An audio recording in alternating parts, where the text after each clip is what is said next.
14 de febrero se conmemoró el Día Internacional de las Mujeres y las Niñas en la Ciencia, algo que Naciones Unidas trató de impulsar para visibilizar el trabajo de las mujeres en estas áreas, pero también, sobre todo, promover la incorporación de mujeres y niñas a estas nuevas áreas del conocimiento. Y para hablar de eso, cómo es la situación de Uruguay, que no es tan lejos quizás de la situación del mundo, estamos recibiendo a dos mujeres que ya se dedican a la ciencia. Estamos hablando de Victoria Prieto, PhD en Biología Molecular. Bien. Además de investigadora, integra la Comisión de Género y también de Igualdad de Investiga UI, que es asociación de investigadores, que son más de 1000 que están convocados y reunidos ahí. Y Valentina Blanco, que es magíster en Ciencias Biológicas, también es investigadora. Ambas trabajan en el Instituto Pasteur, pero bueno, nos van a contar desde su experiencia qué es lo que se vive en torno a esto. Primero, una fecha que fue significativa, que las vimos activamente a las mujeres en las redes sociales, mujeres que representan 1/3 de lo que son los investigadores a nivel mundial. ¿Por qué pasa esto? ¿Por qué siguen siendo pocas las mujeres cuando son muchas las que estudian quizás en otras áreas? A ver, Victoria, empezamos contigo. Sí.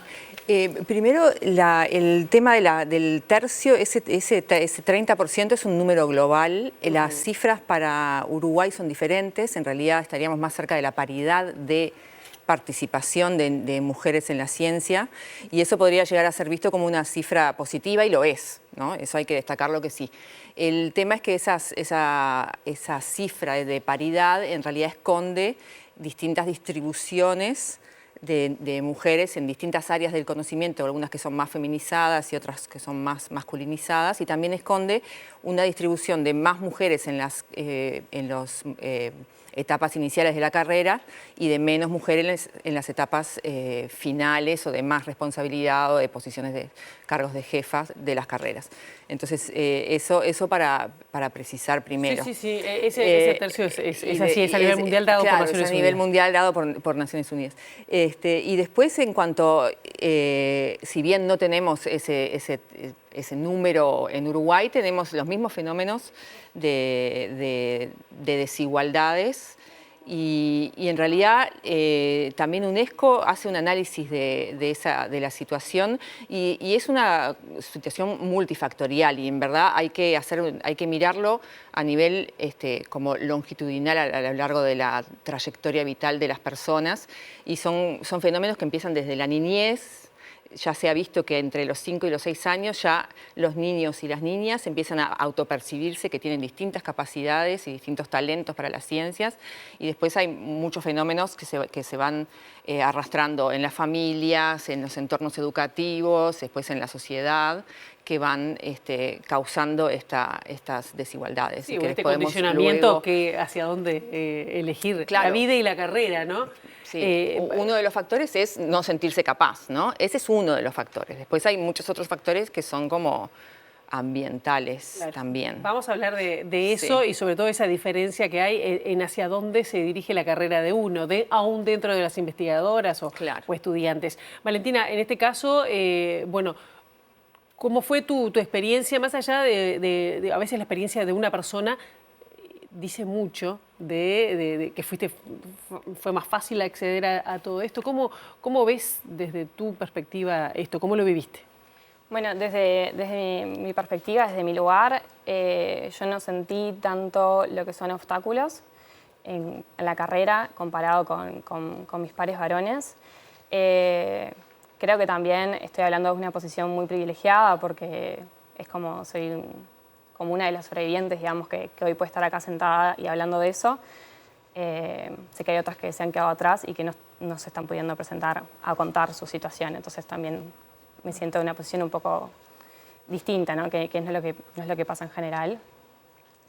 ¿Distinta por qué? Porque tuviste apoyo de tu familia, apoyo de docentes, que a veces es muy importante para direccionar la carrera, para que la gente pueda entender. Sí, principalmente por mi familia, que me motivó mucho a hacer lo que me gustaba sin importar cualquier obstáculo, que me incentivó, y fui muy afortunada en los grupos humanos que me ha tocado trabajar, donde esto de la equidad de género es un pilar fundamental y se fomenta y se tiene mucho cuidado.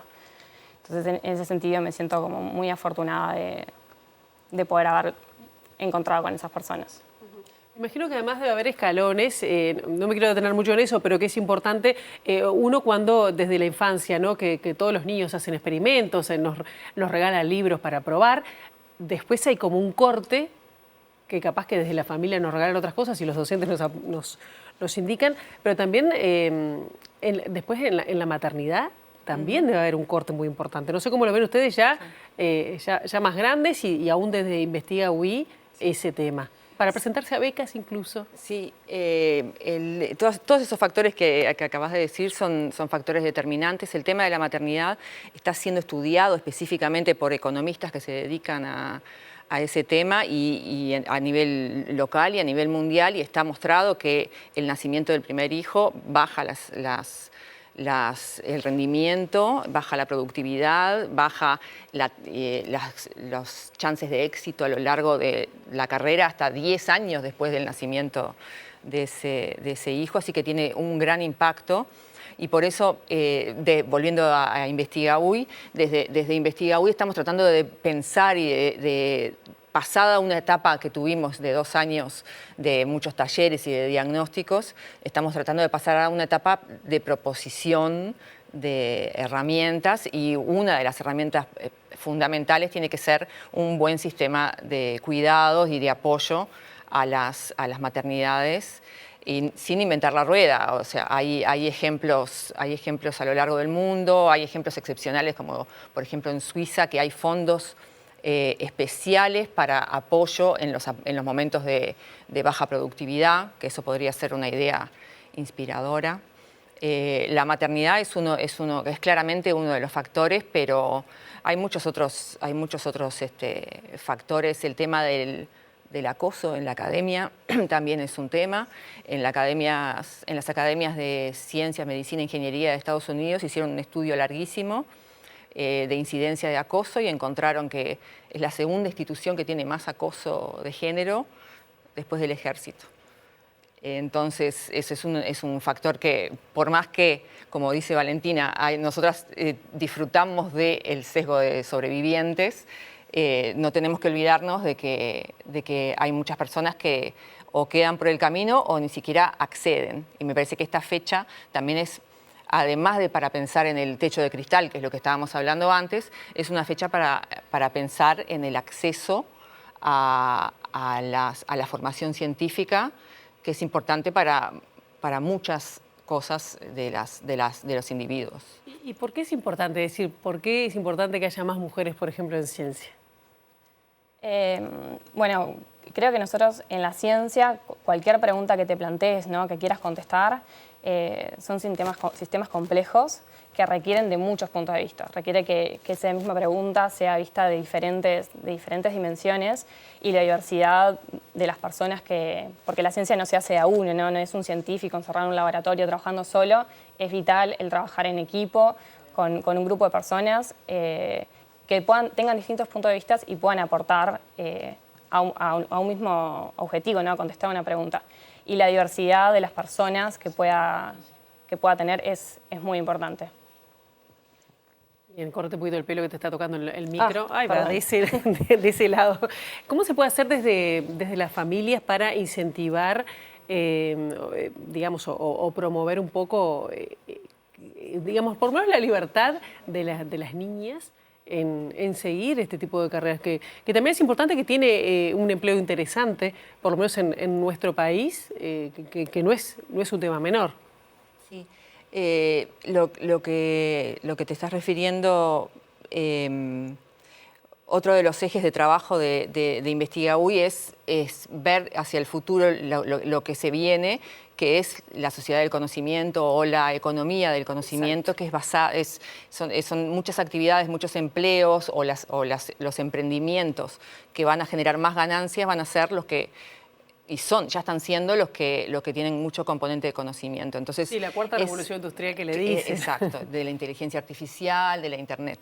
Entonces, en ese sentido, es importantísimo que las niñas, todas las niñas, tengan ejemplos a seguir y tengan también acceso a la formación científica en general. Entonces necesitamos como políticas públicas integrales que hagan que la ciencia se acerque a la población sabiendo que va a haber un sesgo, que los varones y las niñas lo van a recibir de distinta manera, entonces por eso hay que tener políticas de equidad, ¿no? Para darle lo distinto. ¿Se da en estos momentos en Uruguay?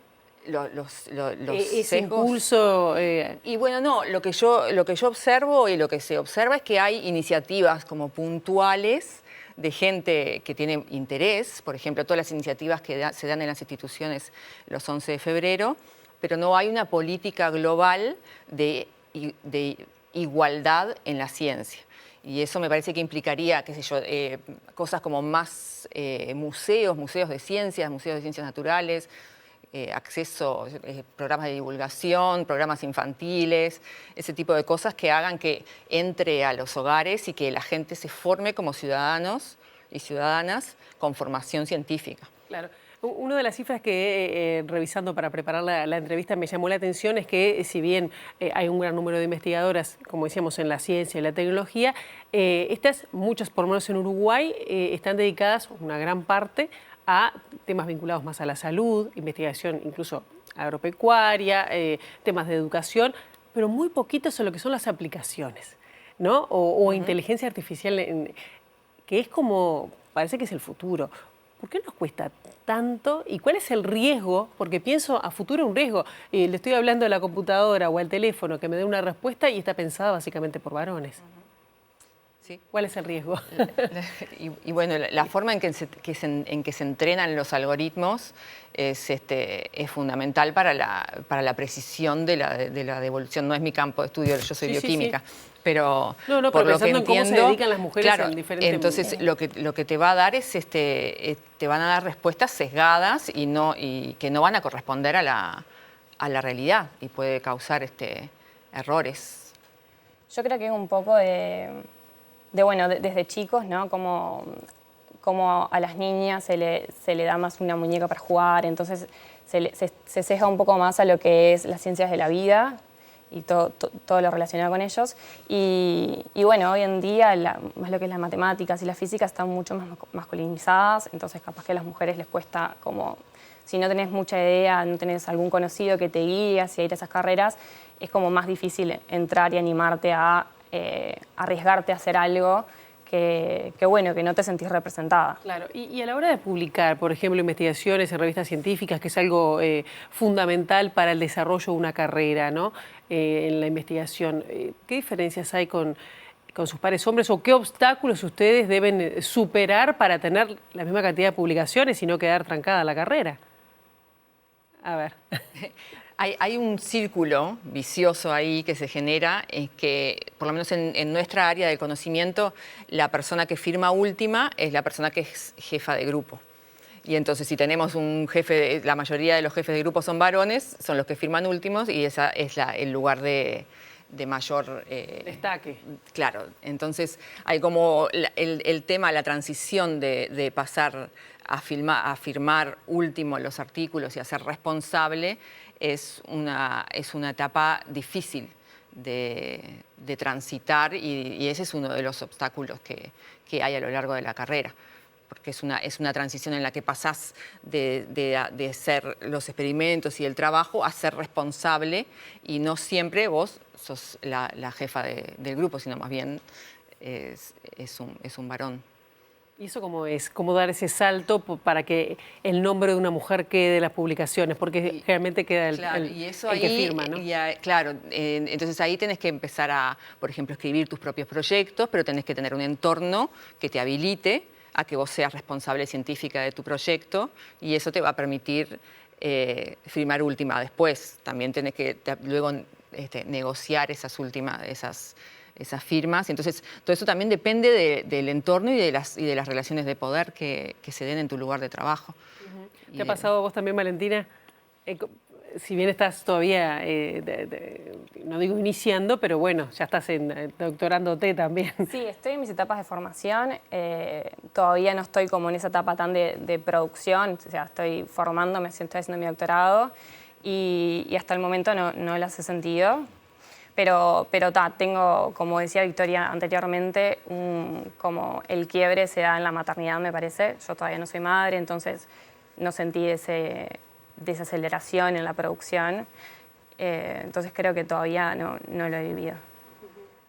Si tuvieran que mandarle un mensaje también a niñas y a mujeres, madres que también nos pueden llegar a estar mirando de cómo incentivar este tipo de trabajos, ¿no? Que no es masculino, que no tiene género, aunque puede ser difícil de transitar.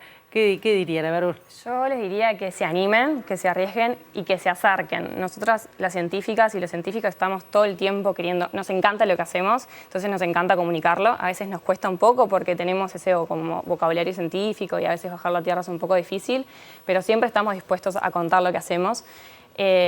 Bueno, ahora por el 11F hay un montón de actividades en las distintas instituciones, hay en el Instituto Pasteur, hay actividades en Facultad de Ciencias, en el Clemente Estable, que se arrimen a las instituciones, que siempre van a encontrar a alguien del otro lado que esté dispuesto a contar lo que hacemos para perder un poco ese miedo de lo que es una carrera científica. La pandemia ayudó, porque siempre se dice que ayudó a visibilizar el trabajo de los científicos, pero también de las científicas que hablaban.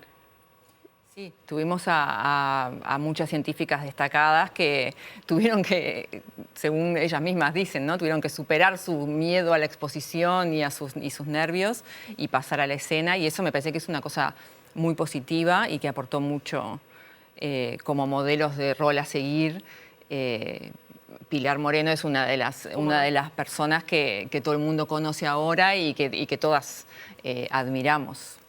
Bien, bueno, muchísimas gracias. Ojalá que el próximo 11 de febrero nos encuentre con muchas más mujeres, ¿no?